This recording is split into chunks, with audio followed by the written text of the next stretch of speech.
Hey everyone, it's Victoria with Nutrition by Victoria. I have a Master's of Science in Human Nutrition, a Bachelor's of Science in Biology, and I'm here to teach you everything you need to know about the human metabolism so that you can build a fast one that allows you to get and stay effortlessly slim, fit, and healthy while eating unlimited carbohydrates for life. Okay, so today's question is a good one. We'll get right into it. If insulin resistance comes from eating too few carbs, then how do people who are fasting reverse it when they're eating significantly less carbs than they were before?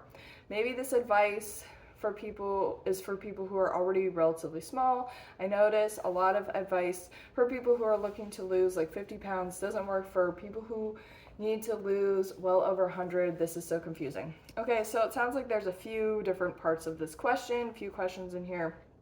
So basically, when you fast or eat low carb or eat keto, because essentially it all uses the same biomechanics, and it doesn't matter if the fasting is forced, it doesn't matter if the low carb eating is forced, or if you are in like an actual survival situation where you just don't have access to food or carbohydrates, your body doesn't care. It turns on your starvation biomechanics for your metabolism. Okay, so we basically have a sensor in our body that says, okay, there's not enough sugar coming in, we have to turn on gluconeogenesis and maybe eventually ketosis as well, depending on how little carbohydrates are available in the diet for the next few days. So we were talking about like intermittent fasting to long-term fasting. We're talking about low carb dieting to like keto dieting.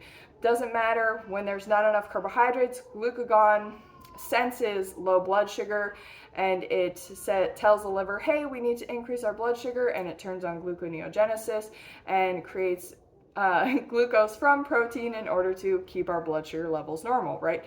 So when we don't eat carbohydrates, when we eat a low carb diet, when we're fasting, our blood sugar levels lower because we're not eating. So then insulin doesn't need to do as much because nothing's coming in through the diet. But it doesn't address insulin resistance, right? So by taking the sugar out of the diet, we're still not addressing the cause of insulin resistance. So people can experience improved insulin sensitivity while on a fast, but after they're done with the fast, they'll still be insulin resistant, right? And actually, the insulin resistance continues while a person is fasting. I see a lot of blood work actually that shows people on a low carb diet, a keto diet, or fasting are experiencing high blood sugar levels. And that's because in the absence of eating carbohydrates, we still have to make glucose in order to keep our blood sugar levels normal. And if there's an overshoot due to cortisol, which cortisol becomes elevated when we don't consume enough carbohydrate, that cortisol will drive our blood sugar up. And if our insulin isn't working properly, which it doesn't when we're fasting, and it doesn't when we eat, when we undereat on carbohydrates, and it doesn't work properly when we eat too much fat as well, then we're going to experience still high blood sugar due to that insulin resistance. So we need to address the cause of the insulin resistance, which is the lack of glucose availability in the diet. So we need to be consuming a sufficient amount of glucose every single day in order to build insulin sensitivity if we're coming from a place of being insulin resistant. Again, insulin resistance is caused by one, starvation diets. So glucose insufficient diets, doesn't matter what kind of diet it is, whether you're fasting, doing keto, doing low carb, whatever, your body senses that all is the same, right? Or you're eating a high fat diet, or you're cycling between the two of them, right? You're doing a starvation diet and you're doing a high fat diet. The only way to get out of that insulin resistant state and improve your insulin sensitivity is to eat sufficient carbohydrates in a low fat diet every single day, and you'll improve your insulin sensitivity over time.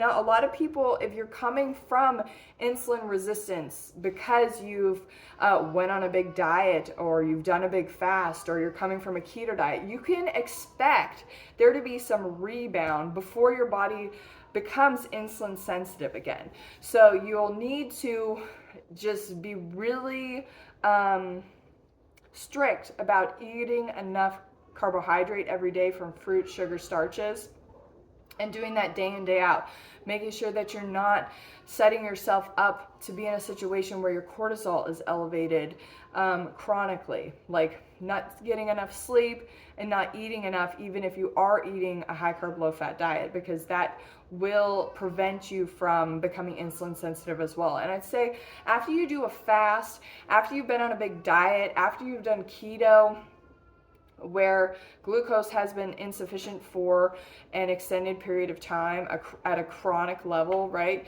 Your body doesn't trust you. It's doing this out of love, right? It's doing this out of survival. It's going to hold on to fat and fluid, all right? Because it just said, you just told your body, we're in a famine situation. So you programmed your body for fat and fluid storage. I've done this, okay? I'm not like pointing fingers here. I'm just like making it clear of how to get your body out of that situation. And you have to be strict. You have to be consistent with your diet. Enough calories, enough carbohydrate calories, day in, day out. And just taking really good care of your body will eventually coax it out of that storage mode. Okay, the last part of this question here, and I hear this a lot too, you can eat that much because you're already skinny.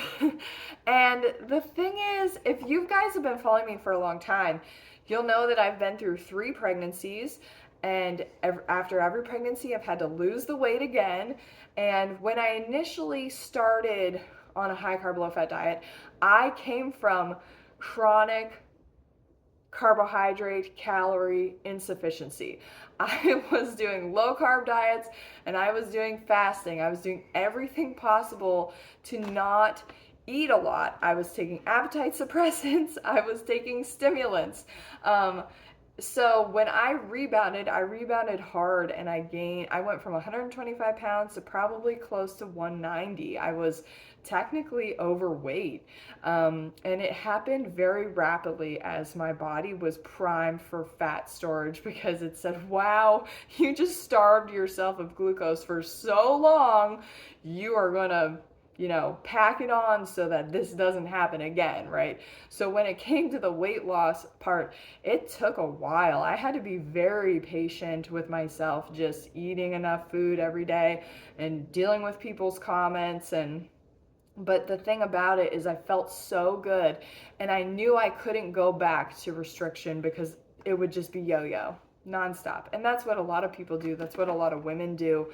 A lot of the women that I work with are older, and they've spent their entire lives on the yo-yo diet roller coaster. So this advice actually works really well for people who are overweight, obese, 50 pounds to lose, 100 pounds to lose, if they haven't been dieting. Okay, so let's say you got to that size by just eating lots and lots and lots of like fast food, junk food, high fat food, but you've never restricted your calories. You've never restricted your carbohydrates, right?